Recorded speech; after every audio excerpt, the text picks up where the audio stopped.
ကျေးဇူးစွာနေသားအလိုက်မဟောခင်မှာကျွန်တော်မိတ်ဆွေ9ရက်သားသမီးအားလုံးဘယ်သူမဆို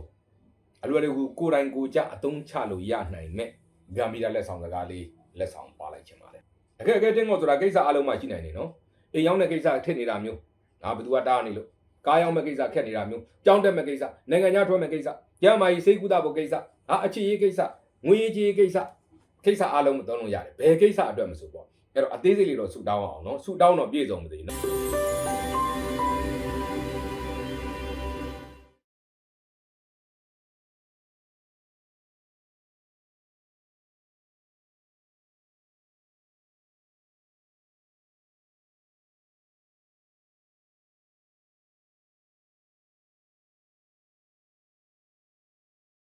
်အနေနဲ့ကကျွန်တော်မိတ်ဆွေပရိသတ်များရွှေစကားရဲ့ပရိသတ်များအားလုံး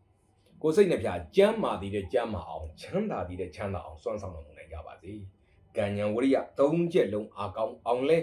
ဂျိုးပန်တော်မူနိုင်ကြပါစေလို့လိုက်လဲမြတ်တာဘုဒ္ဓအလုပ်ကိုဆက်သလိုက်ပါတယ်ခင်ဗျာ။2026ခုဇန်နဝါရီလတလတာမိတ်ဆွေများအတွက်ရွှေစကားငွေစကားဟောကြားခြင်းများဖြစ်ပါတယ်ခင်ဗျာ။ကျေးဇူးစွာနေသားအလိုက်မဟောခင်မှာကျွန်တော်မိတ်ဆွေ9ရက်သားသမီးအားလုံးဘယ်သူမဆိုအလွယ်တကူကိုယ်တိုင်ကိုကြအသုံးချလို့ရနိုင်မဲ့ဂမ်ဘီယာလက်ဆောင်စကားလေးလက်ဆောင်ပါလိုက်ခြင်းပါလေဒီတလားအတွက်လက်ဆောင်ပါကျင်တာကကျွန်တော်ကိုစီကြီးပွားချမ်းသာအောင်မြင်ဖို့စူးစမ်းရုန်းကန်နေကြတယ်အဆင်ပြေတာတွေလည်းရှိတယ်အဆင်မပြေတာတွေလည်းရှိတယ်ထစ်ငေါ့ပိတ်ဆို့နေတာတွေလည်းရှိတယ်ပေါ့ကဲအဲ့တော့ကိုယ့်ရဲ့အလုပ်ကိစ္စနဲ့ပတ်သက်လို့ပညာရေးစီးပွားရေးကျန်းမာရေးငွေကြေးလူမှုရေးအခြေရေးအိမ်အောင်ရေးမှာအခက်အခဲအထင်ငေါ်တွေအနှောက်အယှက်တွေအပိတ်အဆို့တွေအတားအဆီးတွေများရှိနေခဲ့ရင်ဟောဒီလေးဆောင်ရွက်စေချင်ပါတယ်အဘမင်းသင်ခသုံးခဲ့ဘူးတဲ့နီးလေးတစ်ခုကိုကျွန်တော်ဆင့်ပွားပြီးတော့ဒါ9ရက်သားသမီးများအားလုံးအတွက်ကိစ္စအားလုံးအတွက်ကိုဒီနီးလေးလက်ဆောင်ပါခြင်းဖြစ်ပါတယ်ဘာလို့ရမလဲဆိုတော့ဘာသူမဆိုဘာကိစ္စအခက်အခဲထင်ငေါ်ပဲကြုံကိုရောက်နေတဲ့နေရာမှာညနေပိုင်းလေးပေါ့ညနေဆောင်လေးပေါ့မောင်ရင်ဖြိုးပြလေးပေါ့ညနေဆောင်အချိန်လေးမောင်ရင်တန်းတဲ့အချိန်လောက်မှာကိုရောက်နေတဲ့နေရာပေါ့ဘယ်နေရာရောက်နော်ကိုနေတဲ့နေရာရဲ့ရှေ့ဆိုကြပါစို့ကိုအိမ်ပေါက်အခန်းပေါက်မှာဖျောင်းနိုင်တဲ့တိုင်းထုံးအောင်ဘာဖျောင်းနိုင်ဖြစ်ကြီးသေးတိုးရှေ့ဘာရောက်မဲ့ဖြစ်ဖျောင်းနိုင်ဆိုတာဖြစ်ရင်ပြီးတာပဲဖျောင်းနိုင်ကိုဒီတိုင်းမထုံးဘူးမြေကြီးမှာစိုက်ထုံးအဆင်ပြေလို့ထုံးလို့ရတယ်ကိုရှေ့မျက်နှာသာအဝင်ဝပေါ့နော်တနေရာမှာဖြစ်ရင်ပြီးတာပါပဲဒီတိုင်းထောင်ပြီးမထုံးဘူးကျွန်တော်တို့အမြောက်ချိန်တယ်လို့ဒီလိုတစ်စောင်းလေးစောင်းပြီးတော့ထုံးအောင်လမ်းဘက်ကိုအဲ့လိုတစ်စောင်းလေးစောင်းထားမယ်နော်ဒီလို45ဒီဂရီလောက်စောင်းပြီးတော့စိုက်ပြီးထုံးရင်းတယ်ဘယ်ကိစ္စမှာဘလို့ထင့်ငေါ်ကြံ့ကြာနေတာတွေခက်ခဲနေတာတွေဘသူတွေကဟိုအနှောက်အယှက်ကပြည့်ပဲလုံနေတာတွေပြေးပြောက်လွင့်ပြေးသွားပါစေအဲ့ဒီခက်ခဲထင့်ငေါ်ကြံ့ကြာပိတ်ဆိုနေတဲ့ကိစ္စပြေးလေကြောင်းအောင်မြင်ကြောင်းလမ်းစာတွေဘလို့ပေါ်လာပါစေစသဖြင့်အသေးသေးဆူတောင်းမှုဖြစ်ပါတယ်အခက်အခဲထင့်ငေါ်ဆိုတာကိစ္စအလုံးမှရှိနိုင်တယ်နော်အိမ်ရောက်တဲ့ကိစ္စထစ်နေတာမျိုးဒါဘယ်သူကတားနေလို့ကားရောက်မဲ့ကိစ္စခက်နေတာမျိုးကြောင်းတက်မဲ့ကိစ္စနိုင်ငံခြားထွက်မဲ့ကိစ္စကျမ်းမာရေးစိတ်ကူးတာဖို့ကိစ္စအခြေရေးကိစ္စငွေရေးကြေးကိစ္စအားလုံးမသုံးလို့ရတယ်ဘယ်ကိစ္စအတွက်မဆိုပေါ့အဲ့တော့အသေးစိတ်လေးတော့ဆူတောင်းအောင်နော်ဆူတောင်းတော့ပြည့်စုံမသေးနော်ဟဲ့လားဟိုဆိုကြပါစို့အခြေရေးအထင်ကအဆင်ပြေပါစေဆိုပြီးတော့ဖျောင်းနိုင်လေးလို့ကျွန်တော်ခုနပြောသလိုပြောပြီးထောင်းပြီးတော့ဆူတောင်းလိုက်တာဘသူအခြေရေးမှလည်းမသိဘူးဘသူ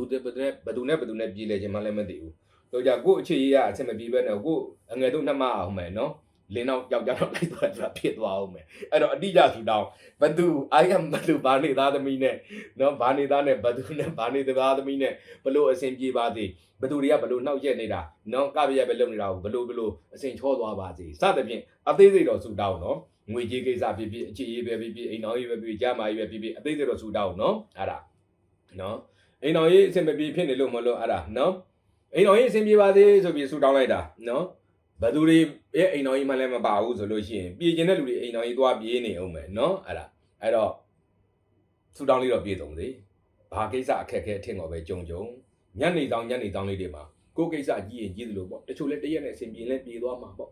တချို့လဲ3-4ရက်လောက်ရင်လောက်ရမှာပေါ့တချို့လဲတစ်ပတ်10လောက်ရင်လောက်ရမှာပေါ့တချို့လဲအင်မတန်ကြီးတဲ့ကိစ္စကြတော့တစ်နှစ်လဲလောက်ရင်လောက်ရမှာပေါ့ဒါကတော့ကိုကိစ္စအပေါ်မှာမူတည်ပြီးတော့ဖျောင်းနိုင်တဲ့တိုင်းကိုမြေကြီးမှာစိုက်ထွန်းတာပဲဖြစ်ဒီရှေ့အဝင်လေးမှာအခန်းလေးခွက်လေးတစ်ခုခုပေါ်မှာတင်ထွန်းတာပဲဖြစ်နော်တမန်တလင်းပေါ်ပဲဖြစ်အဆင်ပြေသလိုလမ်းဘက်ကိုအဲ့လိုလေးတစ်စောင်းလေးဆောင် တစောင်းလေးစောင်းပြီးတော့ထောင်ပြီးတော့ထွန်းပြီးတော့ဆူတောင်းမယ်ဆိုရင်ကဲအားချက်လောင်းသူပြီးလို့တော့မရဘူးနော်ကိုကအဲ့ဒါလုပ်ပြီးအိတ်နေလို့တော့မရဘူးကိုကလည်းပဲညံစွမ်းတွေဝရိယစွမ်းတွေရှိသမျှတော့စူးစမ်းရမှာပေါ့ဒါကံရဲ့အပံ့ပိုးကဲအဲ့လိုအခက်အခဲတင်ခွန်များအတွက်အဲ့ဒီနည်းလေးကကံရဲ့အပံ့ပိုးရရှိစေကြပါလိမ့်မယ်တဲ့ကို့အတွက်ပဲဖြစ်မိသားစုဆွေမျိုးသားချင်းတွေအတွက်ပါပဲဖြစ်အဲ့ဒီနည်းလေးကလိုရင်လိုသလိုသုံးပြီးတော့အကျိုးထူးကြပါစေခင်ဗျာဆက်လက်ပြီးတော့ရတနာထေးမဲ့ကြာသာရိသားသမီးမိတ်ဆွေများအတွက်2026ခုဇန်နဝါရီလ1လတာရွှေစကားငွေစကားအခါပေးရမယ်ဆိုရင်ဒီလိုကိန်းမျိုးမှာနည်းနည်းစိတ်မောလူမောလေးတော့များတတ်တယ်ကိုကိစ္စအပြင်ဆွေမျိုးကိစ္စအပေါင်းအသင်းကိစ္စရက်ရွာကိစ္စဒါရေးနာရေးအဲ့ဒါတွေပါကိုကောင်းမှုမှာဖိစီးပြီးတော့လေလူကထွက်ပြေးခြင်းစိတ်ပေါ်တယ်ဆိုတာမျိုးငါဒီမှာမနေတော့ဘူးငါဒီလောက်ကနေထွက်မယ်လို့ငါဘုံကြီးသွားဝတ်တော့မှတို့တီလိုက်ရှင်သွားဝတ်တော့မှတို့ဒါမျိုးတွေဖြစ်နေတတ်တယ်စိတ်လိုက်မှန်ပါအဆုံးဖြတ်မှားတာတွေသတိပြုရမယ့်ချိန်ဖြစ်ပါတယ်အဲ့တော့ဒီချိန်မျိုးမှာအိမ်ကနေထွက်သွားဖို့အလုပ်ကနေထွက်ပလိုက်ဖို့ဆိုတာမျိုးတွေကိုဇွတ်ကြီးမဆုံးဖြတ်သင့်ပါဘူးနောက်အလုပ်ကအချိန်ကြီးပေးလို့မလို့နော်ပိုင်မနေနိုင်ဆုံးဖြတ်တာမျိုးဆိုရင်တော့လုပ်ပေါ့အေးလူပိုင်မနေနိုင်ဆုံးဖြတ်တာမျိုးဆိုဆုံးဖြတ်အဲ့လိုမဟုတ်ဘဲနဲ့စိတ်လိုက်မှန်ပါပေါ့ဒီအလုပ်မလုပ်ဘူးကွာငါဘာလုပ်စားဘူးလုပ်တာမျိုးမလုပ်ပါနဲ့အဲ့ဒါဟိုနည်းနည်းရိုင်းမှန်ခွင့်လို့မြောက်တဲ့ကိုင်းလို့ဆိုသလိုပဲဒီဘက်လည်းမှတ်မိဟိုဘက်လည်းမှတ်မိဖြစ်သွားတတ်ပါတယ်ဒါကြောင့်အပြောင်းအရွှေ့အပြောင်းလဲကိစ္စတွေကိုသတိထားတတ်နိုင်တဲ့မြလှုပ်လက်စအလုပ်နေလက်စနေရာလေးကနေပြီးတော့ပဲခေါင်းအေးနဲ့ကြိုးစားတဲ့နဲ့အချိန်ကြီးပေးတာတွေကိုပေးသလိုလုပ်မပေးတာတွေကိုစွန့်မလုပ်ပါနဲ့အထူးသဖြင့်ဒီလိုကိန်းမျိုးမှာကောင်းတာကလေနိုင်ငံခြားနဲ့ပတ်သက်တဲ့ရည်ရွယ်ချက်အစီအစဉ်တွေစ조사ရင်တော့ကောင်းတယ်တင်နန်းတို့စုတို့ဘွဲတို့ယာတူးဂုံတို့နဲ့ပတ်သက်တဲ့ရည်ရွယ်ချက်အစီအစဉ်တွေစ조사ရင်ကောင်းတယ်တာသမီအောက်လက်ငယ်သားပို့အဝေးပြပမှာရှိနေတဲ့တာသမီအောက်လက်ငယ်သားမောင်နှမသားချင်းတို့နဲ့ပတ်သက်တဲ့ရည်ရွယ်ချက်အစီအစဉ်များစ조사ရင်ကောင်းပါတယ်အဲ့တော့အချိန်ကြီးပေးတာရွေးလို့အောင်အချိန်ကြီးမပေးတာရွေးမလုပ်နဲ့ပြည်တွင်းမှာခရီးသွားရင်လာရင်နဲ့ခရီးစိတ်ချုပ်ရတာတို့ခရီးစဉ်ဖင့်တာတို့ငွေပြောက်ပစ္စည်းပြောက်တို့ဒါလေးလည်းနည်းနည်းကြီးဆိုင်ကိုကကိုတောင်ချလက်ပတ်ရမ်းနေတဲ့ထဲမှာဆွေမျိုးသားချင်းကလာပြီးတော့တပူပေါ်နှစ်ပူစင်းဖြစ်တတ်တာလေးလည်းယူဆိုင်ကဲအဲ့တော့ကြာသာပေးသားသမီးတွေဒီလိုကာလမှာကံကောင်းစရာရှိတာပိုကောင်းအောင်ညံ့ခိုက်ရောပါပြပြအောင်ဆိုရင်အရေးကြီးကိစ္စရှိတဲ့နေမျိုးတွေကြာရင်လေတန်ရှင်းရေးကုသိုလ်ပြုလုပ်ပါအနည်းဆုံးကိုအိမ်ဖျားစဉ်ဖျားကံတန်ရှင်းရေးလုပ်တာတို့နေအိမ်မှာတန်ရှင်းရှေ့လမ်းမှာတန်ရှင်းရေးလုပ်တာမျိုးအချိန်နေပေးရင်လည်းဟိုဖျားစီဒီ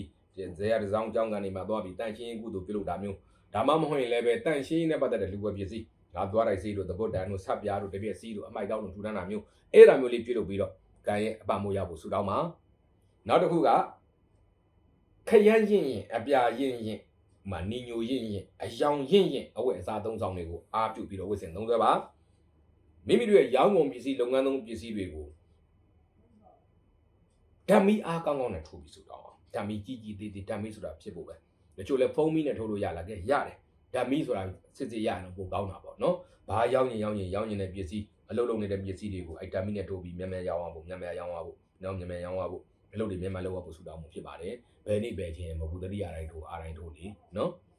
ဒီကိန်းမှာကြာရိသားသမီးများတွေကံကောင်းလိုက်ချွင်စေမဲ့နံပါတ်တွေကဏ္ဍတွေက9ကဏ္ဍ10ကဏ္ဍတွေဖြစ်ပါတယ်အိမ်နံပါတ်ခြားနံပါတ်ကားနံပါတ်တွေရွေးမယ်အချင်းချက်နေ့ရက်တွေနာရီတွေရွေးမယ်အယောင်းဝယ်ဈေးစကားတွေတတ်မှတ်မယ်ဆိုရင်10ကဏ္ဍနဲ့9ကဏ္ဍတွေကကိုယ့်အတွက်ကံကောင်းလိုက်ချွင်စေပါလိမ့်မယ်ကဲအဲ့တော့အရေးကြီးကိစ္စများအောင်မြင်ဖို့ကံရဲ့အပံ့မိုးရဖို့ကတော့တန်ရှင်းနဲ့ပတ်သက်တဲ့ကုသိုလ်လေးပြုလုပ်ပြီးတော့ကြာလာပေးသားသမီးမိတ်ဆွေများကံရဲ့အပံ့မိုးရရှိကြပါစေခင်ဗျာ